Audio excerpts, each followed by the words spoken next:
Hello, I'm Spencer Scott Holmes, and welcome to the show. And I got super special guest back again, Derek W. Lipscomb. How are you doing? I'm good, man. It's been a minute since we hung online here. I know exactly. We've been working on trying to get one going, and I haven't even done this version of the podcast in such a long time. But I had this kind of goal that what I needed to do, realistically, what I need to do in life is I got to get some more social activity going, because it's that weird thing that like I'll work for weeks or months. And realistically, other than maybe a brief moment of a podcast here and there, it's like I almost don't talk to people as much anymore, Right. And the weird thing too is because I'm making Pizza Boy. So all it is about a bunch of people hanging out together, but I'm not hanging out with anybody. So I'm like, my goal is just about every weekend, I don't care if you get together in person, you get together on a podcast, or even get together playing video games or something online. Just something like that. Get those kind of social, network kind of going, get the creative juices flowing, because I feel like that's something that's been kind of missing. And that's when I'm like, you know what, if no one better to bring back than Derek to kind of get the creative juices going. And it's funny. I'm right there with you. I've been a complete comic book hermit. Yeah. I've completely minimized my comic activity on social media. Here and there, I'll post something when I'm feeling good about, an image I did or something, or some pages. But as far as promotion, it's been like null, and even less with going out publicly and doing conventions or anything like that. I decided after that whole kind of community shutdown of the pandemic that I was just gonna hunker down and work on both a little bit of quantity and quality. And so the next time I make, I get a table at a con or I release stuff, I want to release stuff in a big way where it's it's not just an issue. Some people, you meet people sometimes who are also indie comic creators, and they've been out of the scene for 2 years. And you're like, oh, what do you got? What's new? And they have one issue. And you're like, you have one issue out of 2 years. What have you been doing? I know life happens, but if you're going to come back with results, and I've been kind of just knee deep in it, and and it's definitely made me a little antisocial, not with my circle of friends or anything like that, but just in terms of reaching out to the comic public and everything like that. So I definitely relate, and I appreciate you reaching out and trying to get this going again, because I definitely need that inspiration, talking to other creators and everything. Oh my gosh, most definitely. I think that is kind of the thing, because it's just you end up just kind of working, and you go in that work mode, and it's always had the hard balance of being able to be like, okay, work on the comic, and then you share the comic and do all that kind of stuff. It's, to me, it's one or the other. It's like I either get in one groove or another groove or something, and definitely the sharing part always kind of lacks. So it's yeah, and it's stuff that you can't wait to put out and talk about, but. When you're a solo act like you and I are, it's kind of the time is the thing that kind of is your enemy in a way. You really want to get the stuff out, but you don't want to rush it and have it be sloppy. And, but again, it's really how much time do I have left in this world? I need to get stuff out. I know. So. I know, that's what I always think about. It's like, okay, I got ideas. I need to get kind of things going and get that, and the weird thing is there's a couple of these books I had where they was talking about sort of all the manga creators and and a lot had this questions and answers and so on. And the thing is so many of those guys, they do 19 pages a week. And it's just it's a mind blowing. Now, granted, there's always that unspoken, I really feel there's always those assistants that are nameless people in Japan that because you never know. It's you look at a manga, it's boom, it shows one guy's name or one gal's name right on there. And then you go, well, that there's at least 2 or 3 other people that kind of are in the background, filling in tones and filling in blacks and, maybe doing inking and all that kind of stuff that don't get their name in there, because that's just the way it's old school, no, you're the assistant, you're working your way up. Yeah, and it works that way in a lot of similar media, even with animation, the old school cell hand drawn animation. The character designer always gets the credit, but you never hear about the guys who are laying down the ink, the ink and paint and everything like that. It's just in comics, who does your flats, who does this, it's just we do it all, and I take pride in it, and I'm sure you do too. But it would be nice, to have an army of a conveyor belt going on and everything. So Oh yeah, most definitely. There is something to be said. I mean, sometimes I always kind of think about that, like, what would be the proper way for me to speed up the workflow, but without having to sacrifice any of like in a sense, it still looks, in a sense the same. And the only thing I really Yep. came to the conclusion is like, if I had somebody that maybe did like the inking part, because then I could literally get twice as much done, and at least Yep. the drawings would still all look like my kind of work. Because I would have Right. wanted to change, at least not on Pizza Boys. Like if it was something else, and maybe I was writing, and because sometimes I have an idea, it's like maybe I could write a couple other scripts and then have somebody else work on that while I work on Pizza Boys, because there's only so much time in the day to do everything. That's Oh one thing. man. Well, so I'm doing exactly just that. And I used to be a lot more focused on one project. It used to be just Maroon, Maroon, Maroon. Yeah. And after I finished the third trade, I was like, okay, I'll do some Khep Ra and kind of like cleanse the palette. And I did a full trade of that. Granted, a lot of that artwork was already done, so it wasn't like I was doing a lot of like intense, like, from scratch type of things. But then I finished that one, and I'm like, well, I should probably finish the whole story out with the second volume. And I got probably about 65% of it done now. Mm-hmm. And at some point, what kind of got me back on the Maroon, which I'm back on right now, is that there's kind of like an Inktober type thing going on right now in February called Heroary Mm-hmm. on Instagram. And I started, my name was the Maroon was one of the prompts. It was on the 5th day. And I was like, oh crap, it's really odd when someone just pulls your comic out of a hat and just like, Yeah. I'm gonna spotlight this and then something like that. And it really kind of motivated me to get back into it. I was like, there's an audience out there. Oh my God, I need Yeah, to talk exactly. to them. So yeah, I got back into that, and I realized I was doing that that whole 3-part origin story of his, and I got a lot of it done. And I went back to look at it, and it's nice to take a step away from it and then come back in with fresh eyes. Mm-hmm. I really was like, I need to finish this. This is like really, interesting stuff on a personal level. So, yeah, I've been back at that, and then I'm hoping once I get that out of the way, I'll get Khep Ra done, and then after that, I'll just kind of twiddle my thumbs and figure out where I'm going to go from there. I have ideas, but I don't know how much I want to devote to some of these ideas because they're pretty grand, Well, that's always the big thing is it's do you have the time to devote fully to an idea? Because sometimes you get kind of like, man, this would be cool. And then you're like, wait a second, like I got the extra time. Like my biggest thing is a lot of times I always got to stop myself from doing other projects sometimes and go, wait a second, what's the most important thing you need to be doing? It's the comic book. Let's just break it down. Podcasting can be second. And then from everywhere else out there, it's like, there's probably not enough time to do too much of these excess projects that you kind of get some ideas that come up once in a blue moon for stuff. And it's like, at the end of the day, there's only so much time, and you need to figure out like where you pick your battles in a sense. Yeah, but I mean, I'll say this, at least with podcasting, if you talk to like-minded individuals, it does kind of help the whole overall, plan. It's like, you do need that motivation. You do, talking to other people going through the same thing. Yeah, it really does kind of get the juices flowing, and you're kind of like, yeah, you know what?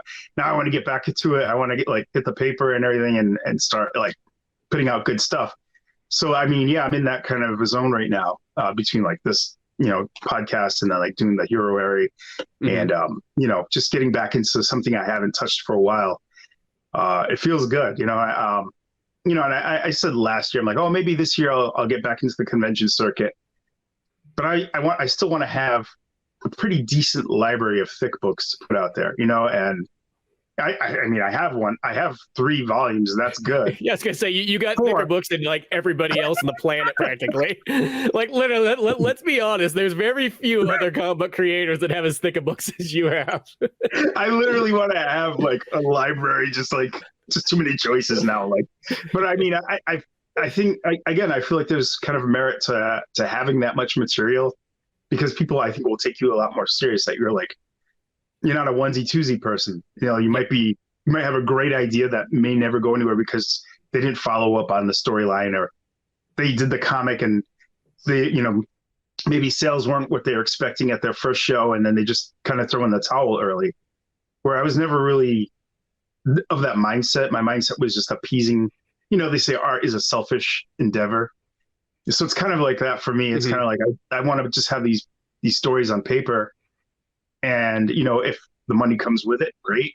If it doesn't, I'm still going to be satisfied with what I was able to do, and so that's kind of how I stay in it, it's just about the craft more or less, and if there's some kind of moderate success after it, great. It's icing on a delicious cake already, Oh, most definitely. I mean, for me, that's the thing is like, I feel it's that storytelling part. Like I just like creating story because that's what I summed it up to. Like throughout life, it was just like, I dabbled in all kinds of stuff from music to movies to animation, comics, and so on. And when I realized, I came to the sole conclusion that what I like most than anything else, it's the storytelling part. That's my favorite. That's my favorite part. So it almost doesn't really matter what medium, but that's what I think I love about comics so much is that it is the one medium that literally a singular guy or gal can create whatever they want in a realistic time frame and have a full story of all kinds of stuff to do. You know what I mean? And it's interesting that you put out that term, storytelling, because I feel like now I'm in this position where I don't know if I consider myself a great writer or a great artist. And when people ask me, like, well, what's your role? I think storytelling or storyteller should actually be a professional term because, I mean, in your case, you used film, you've used comics and animation. They're all in that same realm. You know what I mean? Like you could just say, I'm a storyteller. I'm neither artist or writer or anything. And I think as I got older and started trying to, climb this ladder of trying to be this great, competent artist when there's so many great ones out there already, it's kind of like, well, as long as the story is effective enough and people get sucked in, then I'm doing my job, Mm-hmm. And I'm not saying that I should just kind of throw in the towel and not try to improve with every story, but I do, but it's just that I have to come to some acceptance on certain things and maybe not diminish yourself, but kind of put yourself in a different box. And that's to me what comics has started to be for me. It was just that, well, now I'm just a storyteller. I enjoy the biggest benefit from it all is just the storytelling and how people respond. That's where I get my high from, Mm-hmm. If people like it, then it's been, well spent, Oh yeah, most definitely there. Cause I think that is the thing that, it's one of those ones when it comes down to all that storytelling, good times and so on. The way I always look at it too, and like, is that no matter what, the story you tell is not going to be like anything else anybody else tells. Like that's like one of the most magical parts. It's like, that's why like, and some people get caught up in like, oh man, my artwork just doesn't feel right. So I'm like, the cool thing is that your artwork looks different. Like I have a buddy and he always kind of says, he's like, oh, sometimes I just don't feel my artwork's, comparable to others. I'm like, dude, that the thing is though, it's what I love about his artwork. I'm like, is it doesn't look like anybody else's. And I think that is such a bonus factor in it. Is that it's the uniqueness is I think what people want. I mean, I've always used that one. There's those Marvel and DC comic books that aren't really like they're not like the main ones, but they're always kind of like they'll just be like, here's this extra, like maybe like Titans book or something like that. And sometimes I always kind of call them like, they'll be like, it has like the generic comic book art where nothing is bad in it. Nothing is bad. Everything's in right proportions. Everything looks good, looks decent, and so on all the way through. There's backgrounds, there's details, there's all that. But it just doesn't feel like it has that same kind of characteristic that other books will have, Nobody's trying to break the mold. In other words, like as a kid, I had that How to Draw Comics the Marvel Way. Hey, I got that one too. That's a classic. Yeah, that was like my Bible. That's how you start. Everybody mostly likely starts in that kind of with that book. But as more stylized artists came, especially with the image comic artists, it became the playing field became a lot different. And while we were trying to like perfect what Stan Lee and Buscema was teaching us in that book, everyone else is like elevating it, and you're like, I didn't know you could do it like that. You could draw those feet like that. You could have that many teeth, Rob Liefeld. Yeah, exactly. That's the thing about artwork. There's literally no rules. Like the only thing I say like in a book, the only thing it has to do is at least make it be clear that like what's going on. That's the only thing. Is as long as there's a logical path. And, I mean, and once in a blue moon, if you need to have an illogical one because you got some kind of weird story going on, that's okay. But for the most part, as long as it makes sense and the flow is fine, and I'm not getting lost, it doesn't matter how it looks or how else anything else goes. It's like that's the only like thing you got to focus on. Everything else is trivial past that point. It's all up to the user's imagination. Yeah. I mean, there's still some fantastic artists out there where I'm like, oh man, like I could call whatever I'm doing a style, but I don't know how distinguished it is compared to like a lot of these other guys out there now where they have like a real strong imprint on their art where you know it immediately when you see it. Mhm. And then, of course, I'd love to have that kind of identity. I don't know if it's even there, but like just working on it, that also kind of helped me come to grips with things like that, where it's like, yes, we're not working in a professional field, and I'm actually kind of glad we're not, because we wouldn't be telling the stories we wanted to tell. Yeah. Imagine working for one of the big companies and like you're doing someone else's work. Basically, they're telling you this is the story, you got to draw it. This is the characters, they're not yours. You got to do it, and it's just, to me, it would feel like it'd be fun for a while, but having control of your own, world and stuff, playing God if you want, Yeah. is is way more like intriguing and everything. So, there's a lot of creative benefits of being an indie book. And people who can just draw good and they don't really have a lot of creativity, maybe that's what the mainstream can do for them. Mhm. But I really I think once we got into this niche, and once like Comic Central came out, and it really kind of got everyone linked together, and we were all kind of like doing our own thing, but having that camaraderie, that's really where it kind of like kicked into overdrive for us. So Yes. I mean, how many issues are you at right now? I mean, on Pizza Boys? I'm at 13, working on 14, so I'm making That's progress. nice. No, that's good though. I mean, honestly, I wonder if a lot of the same titles out there are still at that same pace. You know what I mean? Like there might be people who are like, after Comic Central went away, they went away. And Hmm. who knows? It's just got to get back on the bike. You never forget how to ride it, but it'll be rusty. And just paddle away. So Oh yeah, well, I think that's always like a great skill that I feel like almost outweighs so many other things, is being able to to finish projects and to keep going on. Like that's something that like to continuously keep making stuff, and just keep going, and being also the finishing one, because we've all met those kind of folks before where they got all kinds of great ideas and they're fantastic ideas, and they start stuff and then don't end up finishing it, or get halfway through and change it to something else, and it never comes out, and it's like, gosh, these ideas are great, you got them there. So sometimes lock it in and go, and I think that's such a key thing. You just got to hammer it through, and some people have that in them to do it, and other people are just like, I don't even know what I'm doing. Like, I've told you, I'm sure I've mentioned before, there's been several people I've met at cons who are just like, they're kind of just blind in the whole thing. They're like, oh yeah, I did this book, and I don't really promote it or nothing. I don't have this or I don't have that. And they're just very ho-hum about it. And you read the book, you're like, wow, this is fantastic. Like if you only applied yourself to it so much, you could have been a really great thing you're working on. But those are the people where it's like, it's probably not meant to be, I guess, but that's crazy to me, because I don't even know at the end of the day if we have good ideas or not, like obviously everyone perceives your work differently, but like how, at the end of the day, when I'm on my deathbed and maybe I could lift my hand to look at my books again, am I gonna be like, oh, okay, I can leave the world all right, or I'm gonna be like, damn it, this is what I did. This is my life's work. Hey, well, I think the key thing though is having that library. I think you mentioned it once before. You're like, I want to, by the end of my life, I want to just have a library that's just all my tomes in a sense that I have created, because it sort of shows like it's almost like a historical footprint in a sense. Every single book you kind of create. Yeah, it's a legacy to some degree. I mean, there's a lot of people who can draw, but like, do they leave their mark in a way? And then I'm not saying like I'm going to leave this tremendous footprint on there or anything like that, but it's going to still be there, hopefully, God willing, as long as like, Indie Planet's still functioning, and or someone else's, Amazon still is hosting them and everything, and I could be years out of it, and then that's probably when someone's going to discover it and say, hey, we can make something of this. I'll be there in the afterlife, like, no. Be like one of those the mini creators who like their work takes off the second that they pass away. Exactly. I mean, that's how it goes. It was worth nothing when he was alive. He died, and 5 years later, it's the biggest hit ever. And it's all in public domain now and stuff, so not even your family benefits. No, nobody gets it. It's just freely used and so on. But oh man, no. That was really dark.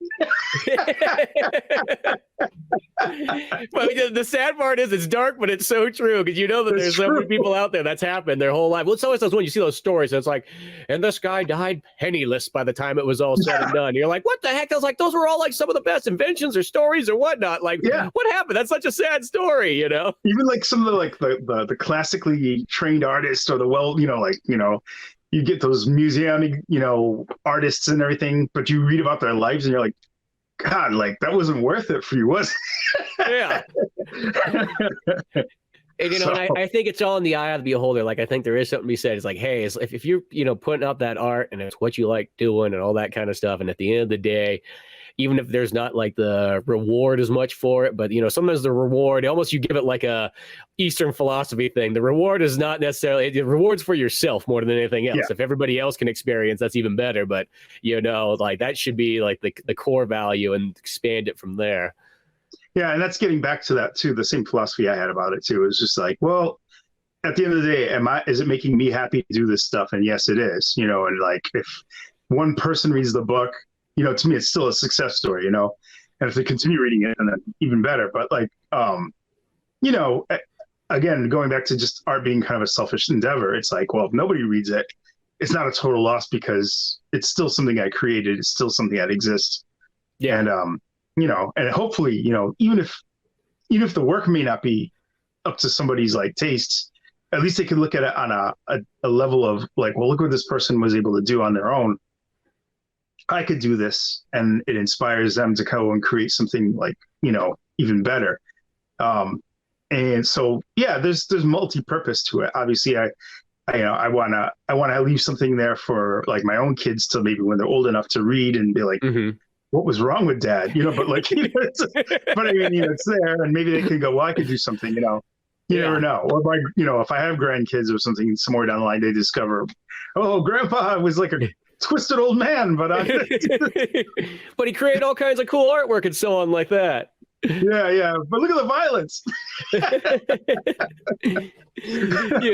But there's something cool about that, like that there is that kind of lasting effect that it can affect people in different ways and all that stuff. I mean, even I'll say it's like it's one of those ones, like one of the nicest things you can get is when you do go to a convention and somebody comes back and they go, oh my gosh, I bought like your first couple books or whatever, give me the rest of them, like these are amazing, changed my life, I really enjoyed this. This pushed me further in my comic career, or drawings and all that stuff, and made me want to create something, like all those kind of things. And that's always like one of the coolest parts. And it seems like every con I at least find a couple people that like they come on back and they're like, hey, I bought one or two issues and now I want more, and it's like that's always super cool. Sometimes it's like the very next day, like the hesitant buyer is like, oh, I'll try an issue instead of buying the trade. And then that's on Saturday. Then Sunday, they're like, I'll take the trade. You're like, like victory right there. So they went home, they read it, and said, "Wait a second, I need everything now." Yeah, like I left this hanging now. I need the answers. I need answers. So, yeah. So yeah, but I mean, again, that's just one of those things. It's like now, I don't know how many years deep I'm into this since I started the Maroon. It's almost like I think it's about almost 5 years. And I know I showed you on Twitter last week that I was working on doing a 10th anniversary of the first trade. Yeah. And it's just for my own self-indulgence right now, but like maybe it can just be something better as I work on it for the next 6 years or whatever. But I'm hoping to get something really nice out of that and just kind of bookmark it, do a bookend to the whole thing and see how that does, but again, it's still going to be about just moving the story forward at the same time without just retreading too much.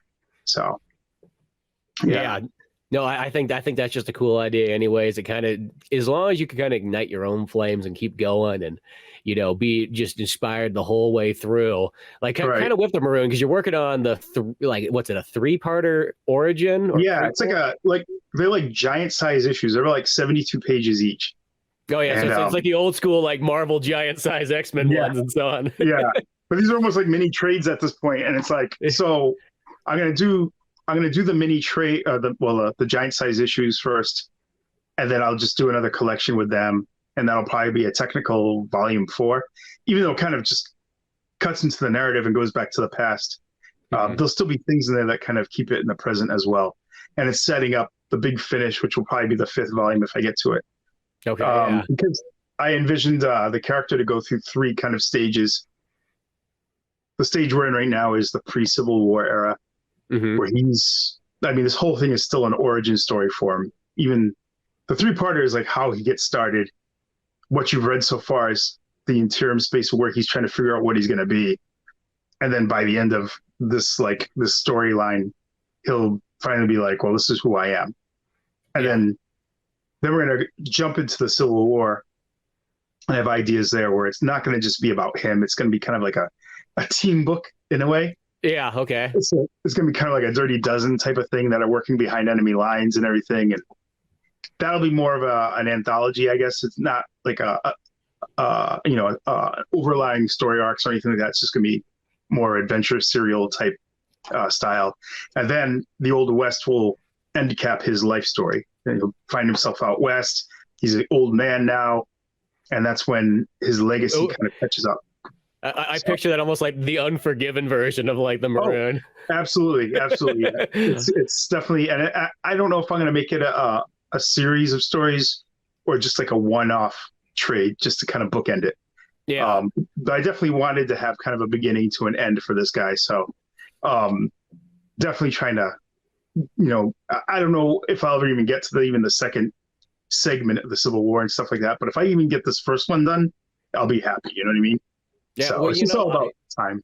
I believe in you because you get more stuff done than any person on the face of the planet. I feel like I think that's what always inspires me, is just because I see like how much that you can pump out and the quality and the stories and all that stuff. It's just like, man, you know what I mean? Like that's why I'm trying to get it where it's like I just want to get it where it's like I'm just always like at least getting something done.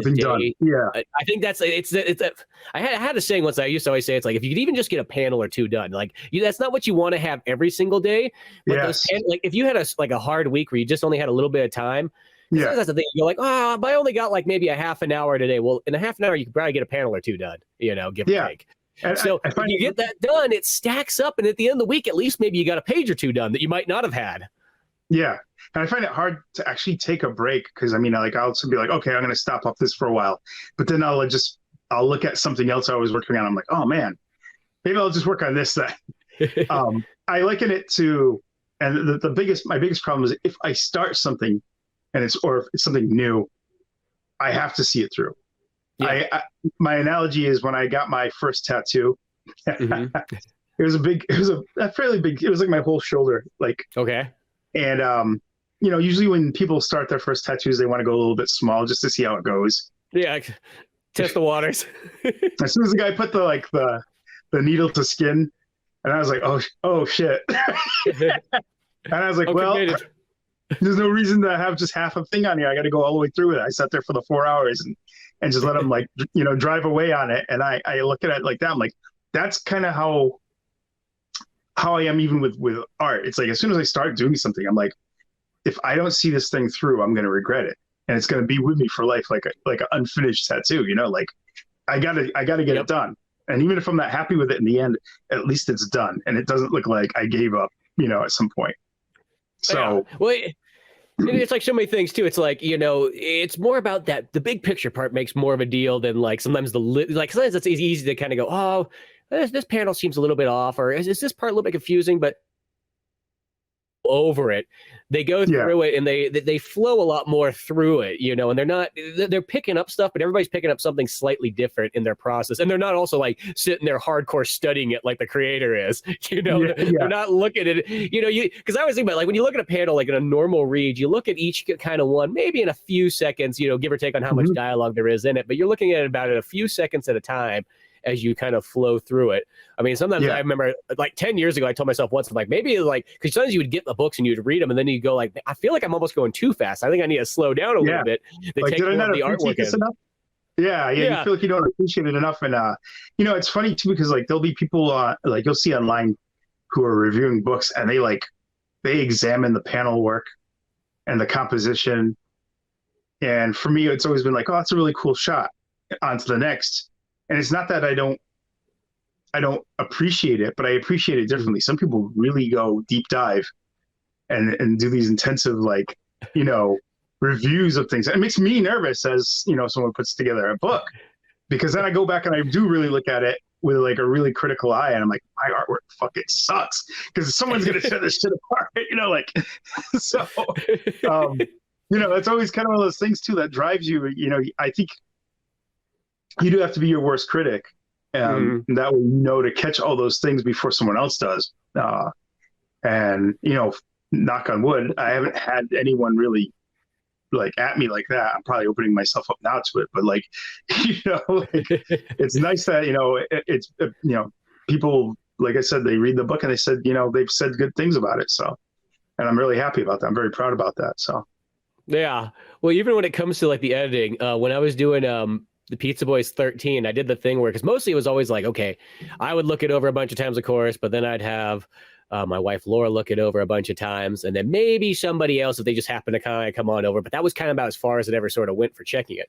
This time I'm like, okay, I'm going to send it out to like 15 different people, kind of generally comic book people, but then I also had a couple other just like regular friends. I'm like, podcasters, like, hey, just read this over, and just if you notice anything, just either if something's off grammatically or something's off, misspelled, because all those things, like there comes a point where I just can't notice it anymore. I've just looked at the book too much, and I'm just never going to catch stuff. Or if any pages or something, because I thought, I'm like, okay, if I send it to the comic book people, maybe they'll notice, oh, hey, this tone's missing here in this section, because that's always such a common one where it's like, you go, oh, there's a little blank spot right there. I mean, once again, I don't think anyone but myself would probably notice it, but still, the thing I noticed is, in everybody that sent back, not two people had the same mistake. It was everybody they saw something slightly different, or they didn't catch it or anything like that, but like there was no overlap, which kind of goes to show that there's something to be said about having a little bit wider test audience, kind of have the book go through. So I think I'm definitely, from this point on, I'm going to do that, where I just be like, get as many people's eyes on it, you know what I mean? And that helped, because each person caught something kind of maybe different here and there.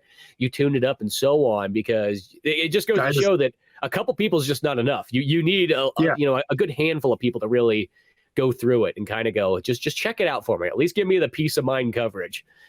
Yeah, and I had like at least 3 people that would go over my stuff, and 2 of them were a married couple, and they were very good at catching the grammatical stuff.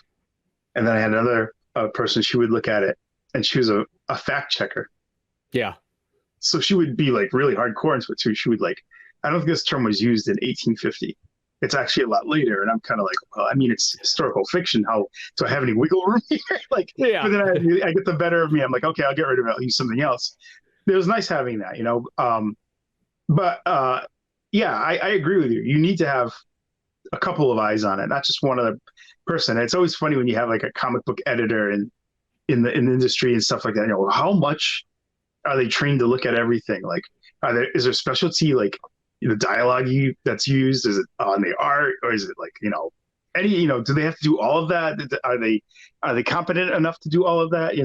Or do they miss things? So, because we've all seen things in professional comics where you're like, oh, where was the editor when this happened?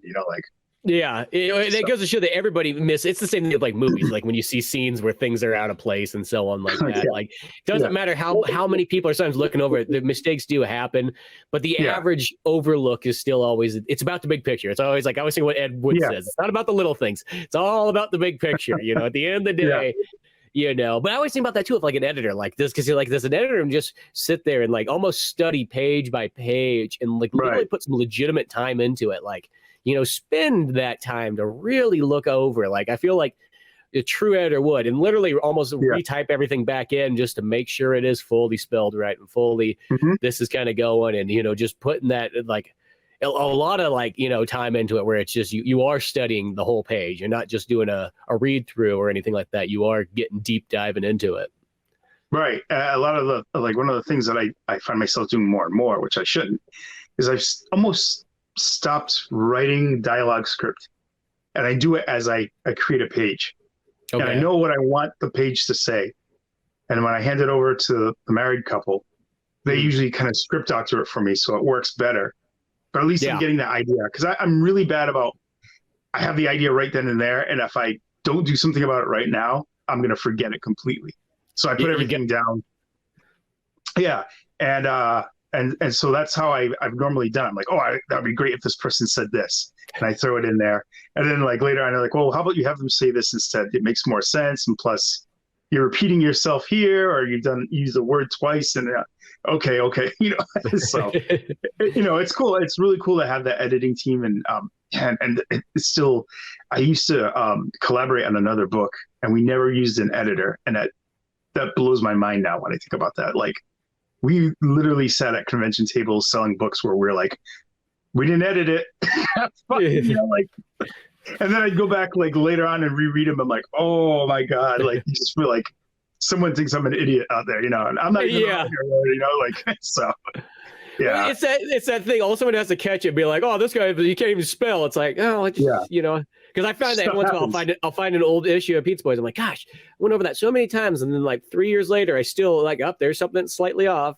Yeah, there's like a space missing or something. You're like, how do one of those things like that, you just kind of miss. And I think that the average person still always like, they kind of get, they're forgiving. It's like one of those ones, like, there's always gonna be somebody out there that, God forbid, if, any words misspell or something like that, that's it, that they're done. But I think the average person kind of gets it. And I think also the average person a lot of times doesn't notice that either, because I always think about that. How many people have read over this and never noticed that either? It's like your brain sort of like fixes things as it kind of goes across, you know what I mean? If things are kind of out of order, like it almost will sometimes take care of that, for you without you almost sometimes knowing, which I think that's, it's nice, but that's also not great when you're trying to get things dialed in. Oh, dude. And comic book fans are the biggest scrutinizers of them all. I mean, when it either comes to books or even the movies, it's like, there's always something that nobody's ever happy with. We're all guilty of it, I'm sure, but it's like, sometimes when I read things, I'm like, oh my God, like it's okay. It's fine. Like nothing's going to be perfect. So, but yeah, that's just one of those things. I have a cousin who's been working on his own book too. And he sends me stuff to kind of look over. Like right now he's trying to learn how to letter and do word bubbles and stuff. And I know that's a whole animal within itself for some people. I see tweets about it almost daily. Like, if you don't know how to letter, you need to learn. Like, people just really condescendingly telling other artists, like, no, hey, comic book creators, learn how to kern your words and stuff, and use proper font size, and use the good this font, and they get real technical about it. And if this was me like 15, 20 years ago, I wouldn't have given a shit. Honestly, I would be like, it still reads the same. But yeah, like there's like even that, and I tell him too. I'm like, honestly, if you really want to leave a good impression, really check like how your word bubbles are, and make sure everything's kind of balanced out in the bubble, and the spacing, the kerning, all that stuff, the choice of font. You could get raked over the coals for it. It sounds ridiculous, but it's the truth now. It's like nowadays people who read comics are way more fickle than we used to be. You can look at old Marvel stuff or DC stuff in the 80s today, and you can see like all the errors that were in those books, the coloring errors. Oh man, because they were just pumping them out. Yeah. And nobody said anything about it. It was just like, okay, well, this is a cheap rag. Who cares? But now, because it is an elevated form of art, people are responding to it in that way. And I just always find that funny, because I was like, well, maybe that's why I let things go, because I read the original Secret Wars, and there's a lot of crap in there. So you kind of accept it a little bit more. Yeah. But yeah, I do think that lettering kind of is, because I will say that when I do the lettering part, that to me is when the comic book feels like a comic book. Yeah. Where it goes from being like, here's just some random art, to like, oh no, now it literally looks like the legitimate thing. Like the lettering is what does that. And for myself, like, I like to do the word balloons myself. I like to just generally draw everything myself, instead of using like here's a perfectly, formatted circle, like in Clip Studio or something like that. Like if I do that, it's like, it looks off, in my opinion. Like, it just doesn't look like my drawing doesn't balance that, like, in a sense of like that. So I'm like, I got to hand draw them all, so they sort of look like their own personality and so on. There's so much stuff you can do in that lettering and the wording and the balloons, and how to really make it kind of work in there, that it goes to show why that's so much of a job in itself. Right. It enhances sometimes the entire experience of reading that page, where if you just have really just slapped on word bubbles, it's kind of like, well, it feels like at some point they just didn't put the effort into their book. It's like, oh, we got all this great artwork. But if you have a shoddy like bubble work and fonts and stuff, then it's kind of like, well, and so here I am. I'm already sounding like those guys on Twitter, But I get it at the same time. But some people get so like it's almost like more important to them than the overall picture. You know what I mean? So, Yep. but you go ahead. Oh, I was gonna say it just is so true though, because just like nothing's worse than when you kind of see like one of the like the ones you'll see once in a while is where like when the letters almost are starting to touch like the edge of the word balloon, or it's like they just we're sort of using those like in a sense. There's always in pretty much every program there's kind of like the set word balloons that are. I felt like those are there for like, when somebody wants to make a greeting card to send to like their friend for their birthday and they just want to give it like a comic book look, But, like I feel, you need them to sort of the look like natural, I guess I don't know how the best way to say it, but that's sort of how it is look like, because every, word section is going to be slightly different. So it's going to need, not everything's going to be an oval. Sometimes some things will be circle. Sometimes things are going to have edges. Sometimes things are going to be more explosive and all kinds of stuff. And I think by having that kind of control over it and sort of hand drawn it, that does make a big old difference.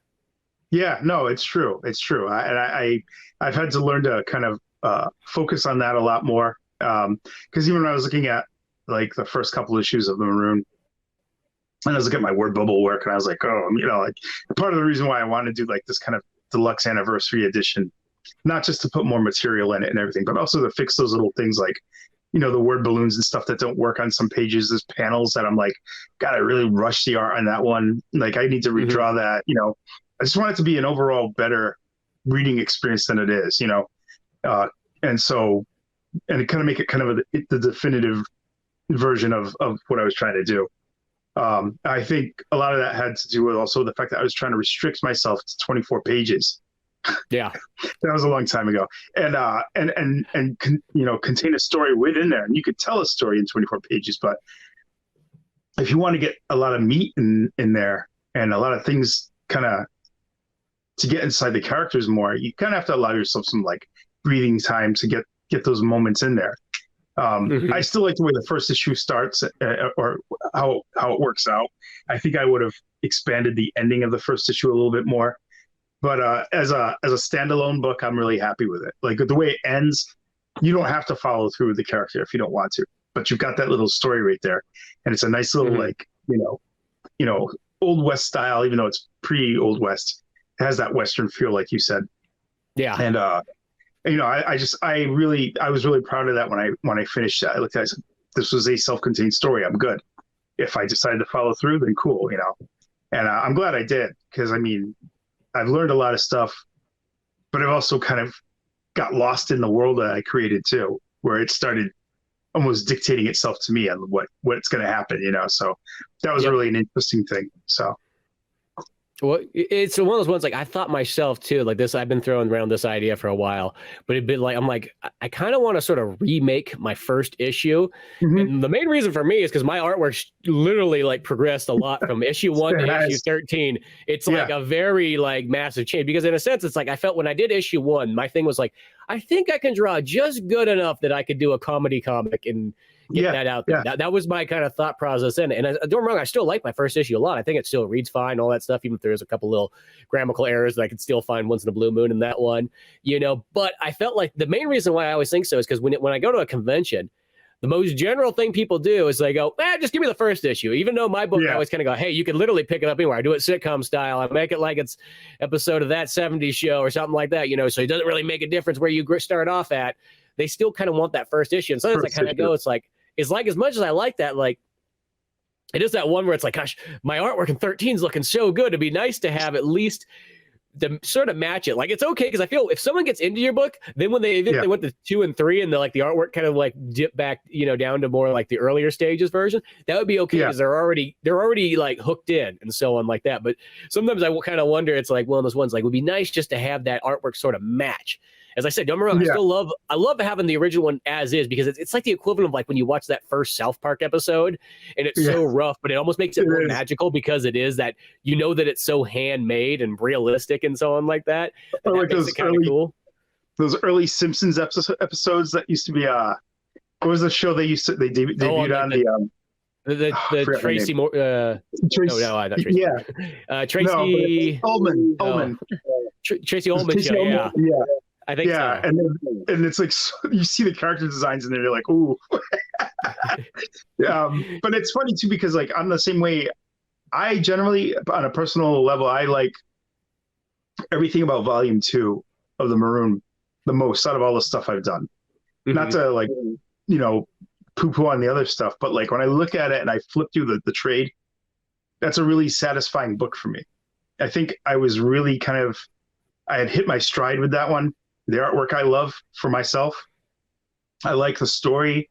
I just like the way everything came together. There's probably one chapter in there where I was kind of like, oh, I could have done that better. But as a whole, I think it was just a better experience. I had a stronger plan of what was going to happen. Where the first one was kind of like the first couple issues, I'm like, well, let's just see where this goes. And by the time I finished the third, and by the time the third issue finished, I was kind of like, okay, I know where I'm going with this, you know. And it's funny enough, that's where most people start to get hooked is like the third issue.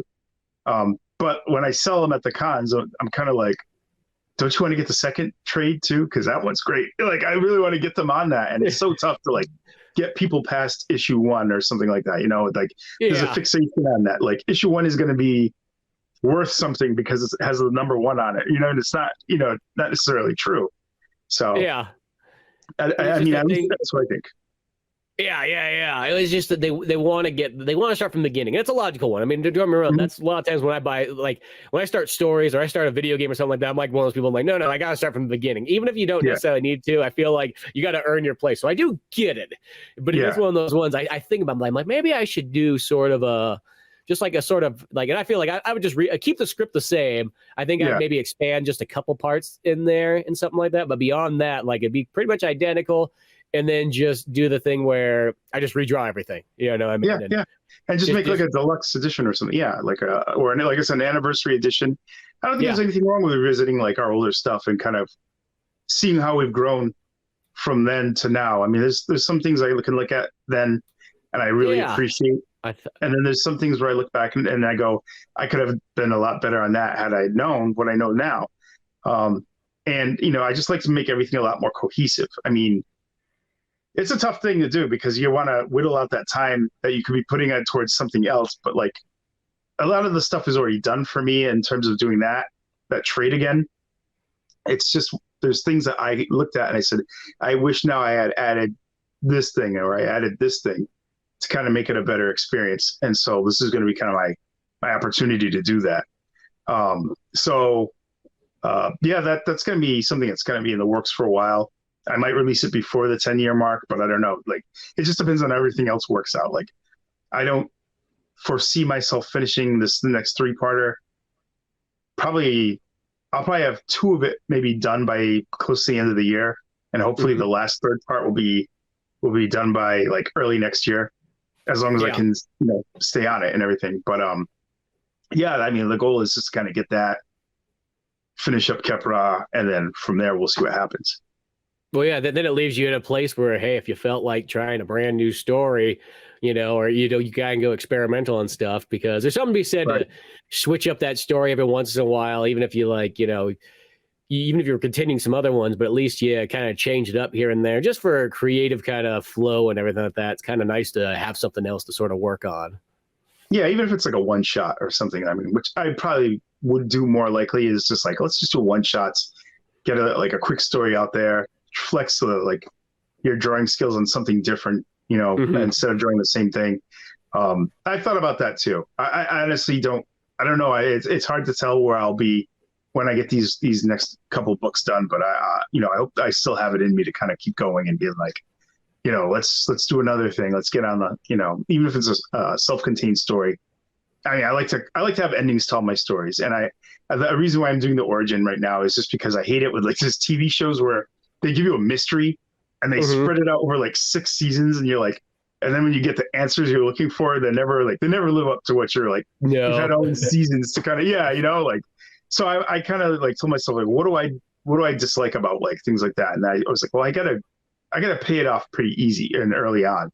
And so I figured I'm just going to do it here. I mean, the origins pretty much explained it fairly, you know enough about the character, but this one really does fill in some gaps and stuff to explain a little bit more and enrich it. So, I can't wait to have you check it out when I'm done and stuff. It's looking pretty nice, which I'm happy about. I just feel like there's just a lot of ideas in there that I just wanted to like do, but had no other area to put them in. So this is working out to be kind of like a very satisfactory, storyline for me. Yeah. No, that one just sounds like such a cool one anyways, that I can't wait to read it. I think it's going to be all kinds of cool stuff. And I think the thing is, it's like, the more you think about a character, of course, you're going to come up with more things that kind of be like, if I'm building the origin, because it's like, yeah, you when you start a book off, you got so many ideas that you're doing, but you don't have it all. As it says, it keeps coming and stacks in. And then you start like, sometimes there's other characters too that like, you start them off and you throw them in there as like sort of a side character. And the next thing you know, you're like, man, I really like this character. I want to see the farther I can take it. And, how much, more story can I throw on this one and so on like that. So it leaves so many opportunities out there of, where to go with some stuff. Yeah, I agree. And so, I mean, with that, I hope the same with you. I hope you have years and years of the series to go on because, like, you seem to have like an endless like supply of like scenarios that are hilarious. And I think like, man, if you can keep it going, like 6 seasons worth, like if you exceed a TV show, like go to like 10 seasons, that'd be great. Well, it's one of those ones. If I have enough ideas that I have written down that like if I sat down, I could write out at least like another 12 like issues just of episodes in a sense. Like I have all kinds of ideas. It's just the thing is, it's like you can only get so much at a time when you're kind of drawing. But it's like, man, if I just wrote these things out, I have a ton of them. And, you come up with these ideas. You're like, oh, there's one there. There's one right there. And just sitting down and going with it, I think, you get all kinds of stuff out. And now I'm sort of doing something slightly different in this new version of the Pizza Boys one. I'm actually doing a continual one where I have 7 issues written out to go with it. So that's how long I was going for 6. And then it was just like, you know what? I hate to say it could be, I could flesh it out right to 7. I think that would be the natural kind of amount. I wouldn't want to shortchange. You don't want to have it where, this sounds so weird, but like in Nintendo Power, they used to have those comics back in the day of like Star Fox and like Zelda and all that stuff. And every single one of those comics, they start off and they're like, man, these are great and everything like that. And they're really fleshing out the world and everything like that. And then it has this feeling where there's somebody runs into like the editing room and be like, hey, you guys got to wrap this up. You got like 2 more issues. And they all go like that. They just like instantly like the story's going and it's just like it concludes so fast. And you're like, whoa, what happened? I'm like, well, we know what happened. Somebody said that's the end of it. Cut it off. No more months of this. The true villain was the editor. He was the final boss. And I think that's the thing about a comic book. It's like if you need to put in extra pages, extra panels, anything like that, sometimes it's like it's kind of better to do that. There's even like some of those ones that I look back at some of the older issues where it's like, man, what? If I would have thrown maybe an extra panel or 2 in there, I think that would have fleshed that out more. But sometimes the downfall is once you get it kind of structured in there, you're like, well, where am I going to put that panel at now? It's past that point. Or sometimes if you put it one random page in there, you're like, well, I have about half a page I can fit up in here. What am I going to do with the other half of the page? You know what I mean? I guess it can always splash page it somehow, some way. But it's funny too because it's like again, I was thinking about that. Like, man, I used to do 24-page books, and now I'm like doing 72-page books. It's like it's hard to look at those earlier stories. Like, this feels so truncated. Like, I could have put so much stuff in here. But again, I had like a completely different vision for the book at that point. I really wanted it to be a quick, easy, fun read. And I just kind of got too much immersed into everything and said, or I could do this and make this sprawling, story. And I'm very happy with what I did with it, but I kind of would like to go back to that kind of, quick read, not too quick where people feel like they're getting ripped off, but like, something good, like very simple, and you can close the book and be like, oh, that was good. Or I could go and choose to read another adventure, like I always think about my middle brother used to read the Unknown Soldier series from DC. And he loved those because they were just like, it was just all his adventures fighting, Hitler in World War II and stuff. And each story was something different, but he always was really amused by those. And that's kind of a cool, like, anthology, or not necessarily anthology, but it was just like a, self-contained stories, a series of self-contained stories like that were really interesting. And that was kind of one of the things I was looking at when I first started doing this, was like, how much fun would it be to do something like that? And so I think that's where I was going to probably end up going with the Civil War era stories. It's just do like almost like an Unknown Soldier type kind of tales and stuff like that. And I think it'll be fun. Yeah, well, I was Good. just gonna say that's I like the episodic idea for that, because the upside too to that is it doesn't get you too locked in, because you know that, like, hey, here's one tale, but then I can literally jump to a complete different tale. They all still add up to backstory and cool adventures here, but there's something nice when it's like, that, like, I finished this one and then I can go right into another adventure, and it can almost keep sometimes a little bit more interesting, where sometimes it's like you'll get a long idea going, and once you get so committed to it and everything like that, you're kind of stuck, and you're like, well, I guess this is what we're doing for the whole season. The tattoo theory.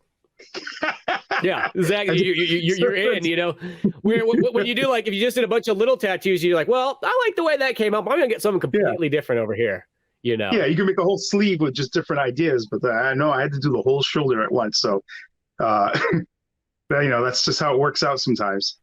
Yeah. Yeah, but, exactly. Yeah, so I'm still grinding. Nothing's changed, except, like I said, being on social media, and we talked about this too. I know, like, we haven't seen a whole lot of activity with other, like, indie comic artists. The thing I see the most is just, like, Kickstarter campaigns. Like, you don't hear from anything from these, like, guys for, like, all year, and then all of a sudden they're, like, full force with a Kickstarter.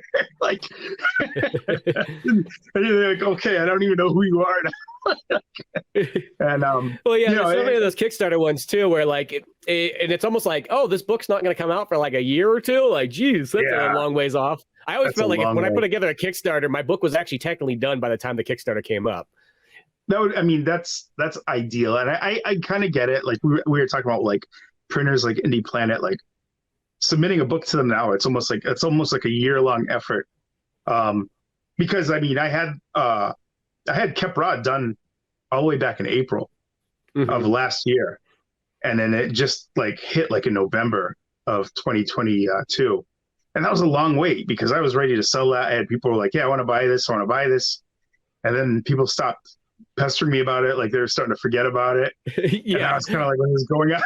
Like, I'm losing potential readers and stuff. So and I get it too. I know the pandemic kind of screwed things up for them, and then and then even just posting it on Indie Planet, it's just been like, that's a long wait. Like, there's books I've had sitting on deck where it's just been sitting there, and I see other titles getting out there and stuff on a daily basis. So I know they must be overwhelmed, and it's just tough to find someone that can kind of just get you a nice timely manner, like, or at least give you an estimate, like, hey, if you submit this book today, your release date is going to be so and so. That would be great, Yeah. But, 2 months from now, 3 months from now, you just kind of have though I will say that Indie Planet's the shipment that I got on my issue 13, like, I literally, just for, like, my own orders that I brought for the con, like, I think I ordered the books came in less than 2 weeks. I was like, whoa, that's like ultra speed. I think they do put priority on things like that, and on Kickstarter rewards, because I remember when I did my only Kickstarter, I got my books, like, really quick, and then some of them came damaged, and they, like, shipped out, like, another batch, like, within a couple of days. Yeah. So they were really on top of it with that, and maybe that's because that's where the money's at for them, because they're doing it in bulk. But like, if you're doing just, like, a test print, you're sitting there like waiting, like, I submitted this, like, half a year ago, and I don't even remember what it's called now. Yeah, most definitely. But really, Indie Planet / Kablam has really become my main go-to one for all my prints, because of how quick and fast they've been for just getting all when I need extra issues in and so on like that. And they ship right. They ship U.S. Postal Service, which makes it cheaper and faster than some of the other ones. They all ship UPS, which always ends up costing 3 times more and always has issues.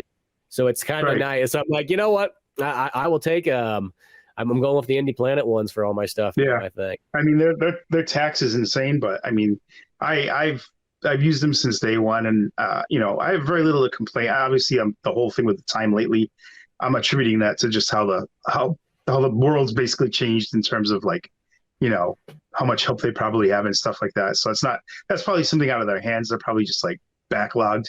But, like, I'm always happy with, like, their quality and stuff like that, and they're very good about fixing any things that might go wrong with shipments or books and stuff. So in that manner, I'm pretty, I'm still a customer for them, for the time being. So yeah, I hope forever, so.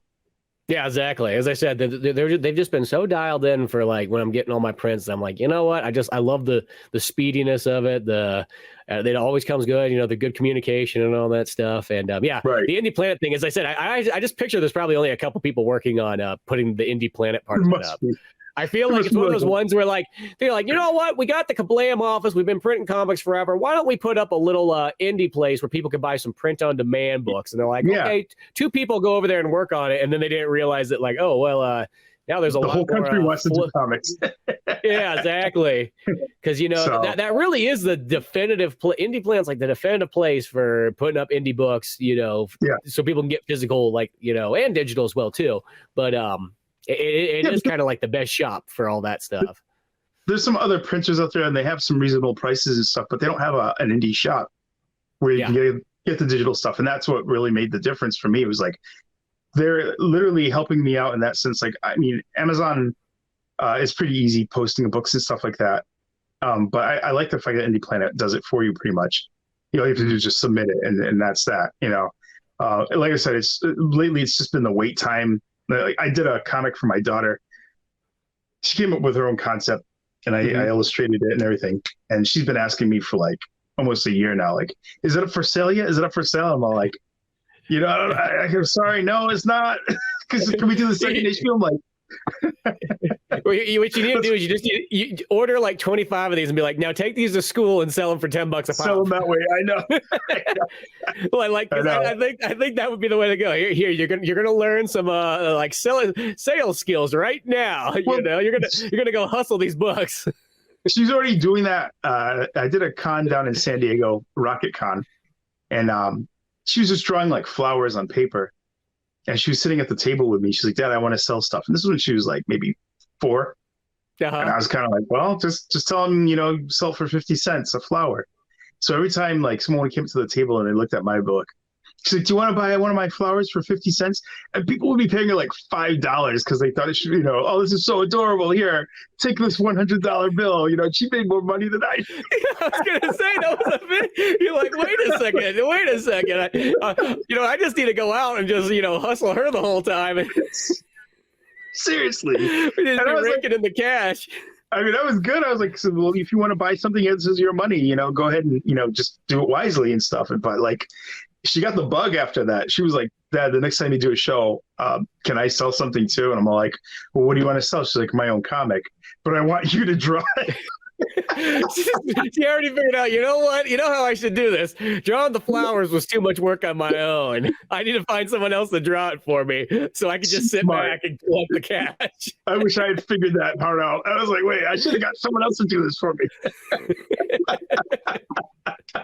Yeah, so, I mean, that's one of those things that, like, I hope it happens one of these days. I mean, once it goes for sale and stuff, and like, I'll probably have to do a Kickstarter for whatever remaining volumes I have, because the only book I have in print and in quantity right here in my hands is the first volume, and I never got the other ones printed in mass quantity. So if I'm going to do some shows, I'm going to want to have at least like 50 books at least of each, because I don't expect to sell more than that. So I'll probably just, do a Kickstarter to get some of those printed out and to sell and stuff. And I'll probably throw her book in there just to get her a couple issues to sell and see how she does. So. Well, that's always the nice part about Kablam is that you can order it any quantity you want.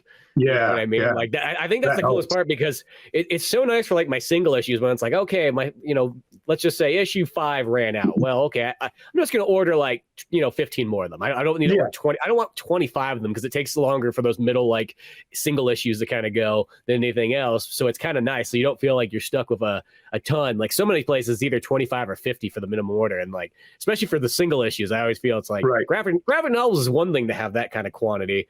But the single issues, especially, as I said, it's the middle section, like all your in-between issues, because mostly if someone's going to buy those in-between issues, they're most likely just going to buy the graphic novel. So it's kind of they don't get sold as heavy as like the other ones do. Yeah, and you don't have to break the bank to necessarily like over ordering or whatever. Like some of these printer places are like, well, you have, the minimum order is 250, and you're like, well, I'm just gonna count that. That's a lot of money. Like, Yeah, exactly.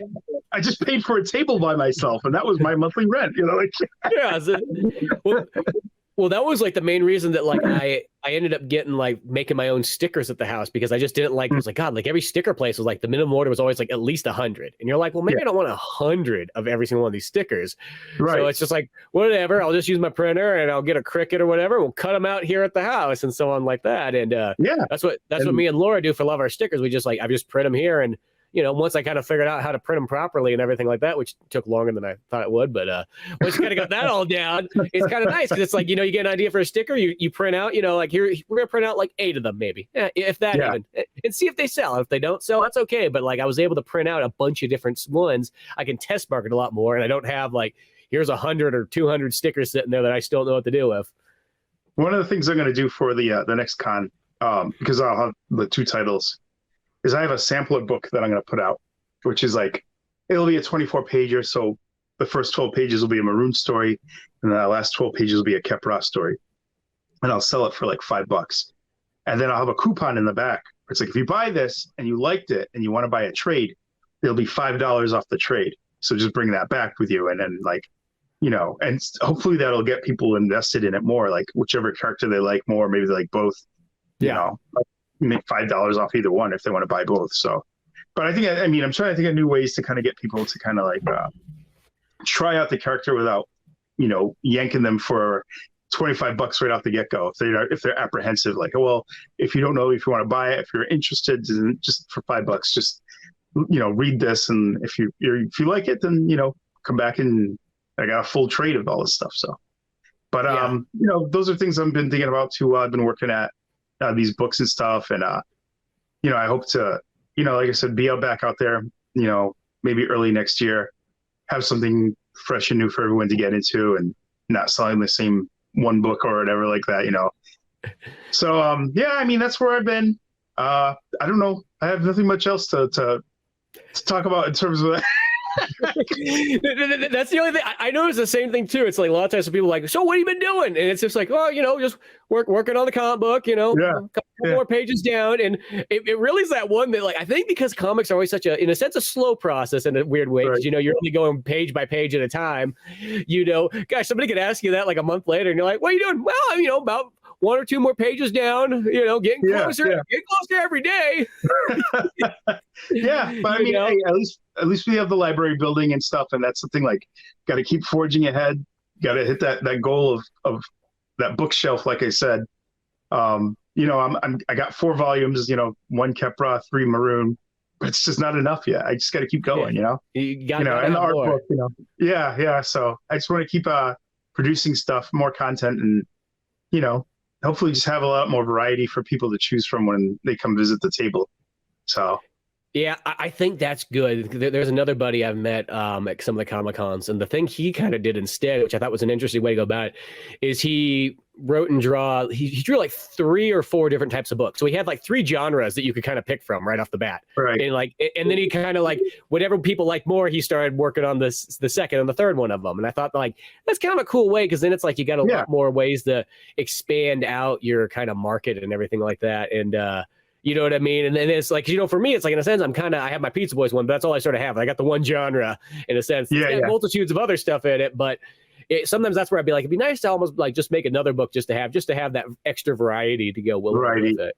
Well, there's a danger too to having too much stuff on a table and like just confusing your peruser. But I figured 2 titles is probably really workable for me. Just kind of to give a variety, and like, oh, this is not all I do. And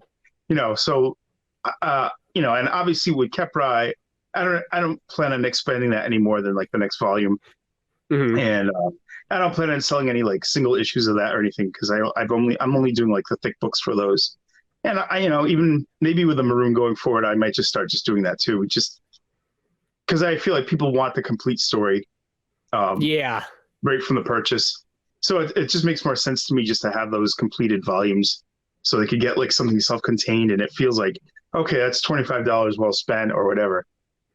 So I mean, going forward, I think it's going to be my philosophy on what I present. Yeah. Well, I still think that the test book, I think, is such a good idea, though, where it's like, here's the 12 and 12, Yeah, pages, and then you could kind of have your ad in the back. You got the coupon yeah, in there because then it's like you got the nice $5 item. It's easy for yep, people to buy. You know what I mean? Because that's the thing. Is a lot of times there's people out there. It's like, that's all they got. They got $5 on them, but they're kind of interested. And then it goes, well, man, I like these stories. Come back. yeah, Then I get the trade one because I think with your books, I think the trades, in a sense, trades alone, and then the test one, I think you're yeah, set. I don't think yeah, you need, because it's every once in a while there is those people that they like the single issues, and a lot of times people I yeah. notice that like the single issues, they like them mostly because they like the covers. I think they just like always Right. having the covers for everything, because that's why I notice that when people sometimes will, instead of buying my trade books, they just go straight for they're like, I just want the cover versions, in a sense. Like I like that kind of Yeah, aspect of it. And so yeah, there's always that. But I think that I love the test book. I think that's the yeah, yeah. one where Well, and the I thing think, you can almost do is you can almost get like those newspaper print like comics where you got to buy like 100 of them or something like that. But I think you can get them right, for like $1 or less, like for the print price. The print price is even lower, and it has just an old fashioned, more novelty sort of look to it. And right. that would be kind of just cool in there, so that like you're at least the issues are still like they could still make a profit off of them, and they can still be passed around, but they're at like a reasonable price. No, and I was even thinking too, for even more of an incentive, like maybe the back cover. Not only will have the coupon at the bottom, but you could Yeah, also have like a blank page where you could just do like a customized art. That'll be that my would way be of cool. signing up on like, yeah, you used your coupon by using, because I drew on your book or whatever like that. So not only do you get the trade, but you get like artwork, practically for like free, because it's like the $5 you spent on this book is going towards the trade, and it's like this whole incentive thing. But I think that's really what people are looking for. Like they're looking for the best deal at the cons. If it's something that catches their eye, a lot of times you can see the wheels turning when they're looking at your book, and they would pick it up if they had like disposable income and everything. But like Yeah. some of these people really come in with like a set amount of money to spend, and they're like, well, no, I want to pick up that Dark Knight, hardcover, and I don't want to, I can't splurge as much as I like this, and I'll take a card, and then you've kind of lost them, because that business card doesn't necessarily mean you're going to get any online sales or anything like that. So Yeah. yeah, I just want to kind of like give them something to come back and take a chance on it. So Yeah, no, I think that right there. I think such a good way to go to kind of, because that was the main reason. Like when I originally just I had just graphic novels. I was like, that was my Comic-Con thing for a while. But then I was like, gosh, you know what I need is I need that $5 item. That was the thing, is when you had just graphic novels, people like they almost got to be kind of a little bit more committed. Yeah, So yeah. If And I think I have $5 item, at least there's something that's kind of a gateway product. and I think that's also where like the first issue purchases come in, because a lot of people do want to really support you, but they don't want to support you that much. You're like, oh yeah, you're doing good work. This is $5. Okay, I'll take that. Like they don't want to do the the $20-$30 book right away, and maybe get burned by it. I mean, and nobody wants to burn their customer in that way. You hope everyone's going to like your book, but you never know. How people are going to respond to it. They might go, what a waste of money, and go back and slap that guy in the face. Yeah, exactly. So you want to make sure. Well, a lot of times, I think people they like to spread the wealth too. Like, so they know, like, gosh, if I dump $25 or $50 at this one booth, that's already a quarter or a third of what I brought to go spend on other places, and so on. So I think by having the $5 item, having the incentive, having all that, I like the idea of having the back cover that you can draw on, because it's almost like you have the main cover on the front, and on the back cover you got a drawing cover, which I think that's just a cool concept right there. It's just like a personalized thing right there. So yeah, it just makes it super unique and so on. And yeah, like that, I think that's an extra great touch too. I mean, you could even do that yourself. We could do like maybe a 10-page story for Pizza Boys, and like, I mean, I'm sure people buy the books anyway, but like, even if someone was kind of like on that teetering on the brink of, well, should I or shouldn't I? You could just slide that like $2 book or $5 book up to them, and be like, hey, if you don't want to commit to a full issue, at least try the sampler, and if you decide you like it, here's a coupon. You can come back and get the whole like season. And I think that would be a smart way of kind of just getting people to like at least consider it, because it's with them for the whole show. So when they're outside sitting on the steps eating their $7 hot dog that they bought at the convention center, and they're looking at it, they're like, this is not bad. I might go back in and check it out. Something that they can't. out of sight, it's not out of sight, out of mind type of thing. Yeah, that's actually kind of a cool idea. It'd even be fun just to like for Pizza Boys. I feel like I could almost even do it and like make it in a weird format size where like you put like in almost like those digest size ones that like some of the Archies are in. Like you put in like that little mini print. Just experiment with something just with it and just maybe write a story that kind of goes in it like that, but it's kind of like just a lead-in thing that kind of something to whet the appetite and just to get them in there. So. Yeah, that's one of the things I'm trying to work into the whole book, wherever that's going to be. Probably when I'm finished with the Maroon, I'll probably do that, and then I'll try to do the Khep Ra one, and then hopefully I'll have those books ready for the convention. I can just have like a stack of them on the table and be like, if you're not sure you want to try this, then for a lot less, try this, and there's some incentives in the back, So if you bring it back, I'll do the free art, and you get the $5 off for the trade. So exactly, hell of a deal. You know what I mean? Like, come on, where else are you going to get stuff like that? But that's one of those ones we got to do a Comic-Con together one of these days. We're not that far. Oh, that'd be great. There's got to be a place halfway we can meet. I'll come all the way down. I don't care because I've been really wanting to do some Southern California Comic-Cons because everything I always do is in like Middle California, whether it be Bay Area, Sacramento region, and so on. I would like to kind of go, farther south and kind of like get. We should try LA Comic-Con. Yeah, or I've also heard that I think the Long Beach one also like. Oh yeah, I'm like right near the Long Beach one. I'm literally like a 30-minute drive from there. So yeah, if you ever wanted to do that, it's a nice, it's a good sized con. It's not overwhelming and it's not too small. So you'd probably do really well there. Yeah, I've heard good stuff about that one. So it's like, as I said, like one of my kind of goals for conventions is I kind of I'd like just to expand my reach out. I'd like to go farther south, farther north. I'd like to, for some reason, I want to go even to Nevada. I want to see what that would be like. I just want to go like a Reno con or something like that just to see. The Vegas cons are great. The Vegas cons, I would love to do one of those. Yeah, because I noticed like. I did that for a couple of years with the other book I used to work on, and people are really, really excited about those because for some reason, the whole comic book scene there is very like people are like hungry for it. So when they go there, they're so enthusiastic. There's a lot of enthusiastic like purchases and stuff, and they remember you when you come back the next year. People are like, oh yeah, this, let me buy this now. They're very good. They're a very good con to go to. So. Yeah, well, I'm all down for that. So we got to plan some of that stuff going forward, getting to a little get-togethers and so on. Because as I said, we're not that far away. When there's so many of us comic book wise, where it's like, gosh, they're all across the world and so on like that. Where it's like, we're realistically, I mean, if we were on the East Coast, we'd be like 6 states away from each other by the distance. But we're here, there's one state. It's just one long state distance. That's it.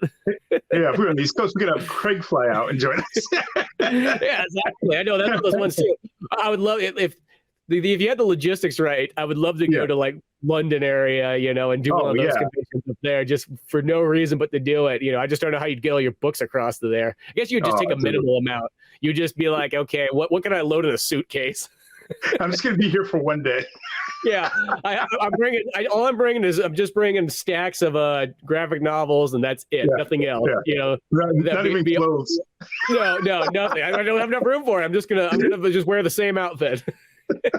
I'll buy an outfit while I'm there. It's just gonna be my comic tee and some jeans. They're like, 2 days, who cares? Anyways, I gotta take off. I hear my kids screaming. Hell yeah, it's getting about that time. Before they come crashing through the wall like the Kool-Aid Man and just like destroying the whole podcast. Yeah, but we got to do this again. We got to do it more often. As I said, that's been my kind of whole plan, is just to get more hangouts together, just to get that, creative flow going and just getting talks and, updates, because we're all working on stuff and it's just fun to get kind of the updates of what everybody else is doing. So we'll do that, as we're kind of talking Indie Planet. You can get all of our books on there. Get Khep Ra. You can get the Maroon. You can get Pizza Boys. They're all up on there for both, physical and digital. It's a great, fantastic place for anybody who doesn't know. You'll find all kinds of cool stuff there. If you just want digital too, we also have them up on Amazon, and just look it up under either our names or just look up Maroon. Look up Pizza Boys. Khep Ra is up there too. So just check them out. we would appreciate it. Yeah, exactly. That's the thing is like there's all kinds of good stuff, but come by, read some books, have some good times, get inspired.